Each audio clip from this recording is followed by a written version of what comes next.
ایک عورت کو اللہ ہر بار اولاد نرینہ سے نوازتا، مگر چند ماہ بعد وہ بچہ فوت ہو جاتا۔ لیکن وہ عورت ہر بار صبر کرتی اور اللہ کی حکمت سے راضی رہتی تھی، مگر اس کے صبر کا امتحان طویل ہوتا گیا، اور اسی طرح ایک کے بعد ایک اس عورت کے کئی بچے فوت ہوئے۔ آخری بچے کے فوت ہونے پر اس کے صبر کا بندھن ٹوٹ گیا۔ وہ آدھی رات کو زندہ لاش کی طرح اٹھی اور اپنے حال کے حقیقی کے سامنے سر سجدے میں رکھ کر خوب روئی اور اپنا غم بیان کرتے ہوئے کہا، اے کون و مکان کے مالک، تیری اس گناہگار بندی سے کیا تقسیم ہوئی کہ سال میں 9 مہینے خون جگر دے کر اس بچے کی تکلیف اٹھاتی، اور جب امید کا درخت پھل لاتا ہے تو صرف چند ماہ اس کی بہار دیکھنا نصیب ہوتا ہے۔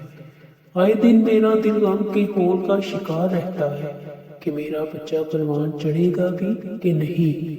اے دکھی دلوں کے بے جاننے والے، مجھ بے نوا پر اپنا لطف و کرم فرما دے۔ روتے روتے اسے اونگ آ گئی۔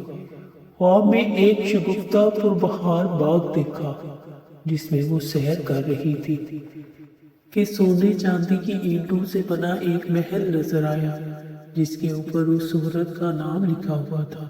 باغات اور تجلیات دیکھ کر وہ عورت خوشی سے بے خود ہو گئی۔ محل کے اندر جا کر دیکھا تو اس میں ہر طرح کی نعمت موجود تھی، اور اس کے تمام بچے بھی اسی محل میں موجود تھے جو اسے وہاں دیکھ کر خوشی سے جھوم اٹھے تھے۔ پھر اس عورت نے ایک غیبی آواز سنی کہ تو نے اپنے بچوں کے مرنے پر جو صبر کیا تھا یہ سب اس کا اجر ہے۔ خوشی کی اس لہر سے اس کی آنکھ کھل گئی۔ جب وہ خواب سے بیدار ہوئی تو اس کا سارا ملال جاتا رہا، اور اس نے بھیگی ہوئی آنکھوں سے عرض کیا، یا الہی، اب اگر تو اس سے بھی زیادہ میرا خون بہا دے تو میں راضی ہوں۔ اب اگر تو سینکڑوں سال بھی مجھے اسی طرح رکھے تو مجھے کوئی غم نہیں۔ یہ نعمات تو میرے صبر سے کہیں زیادہ ہے۔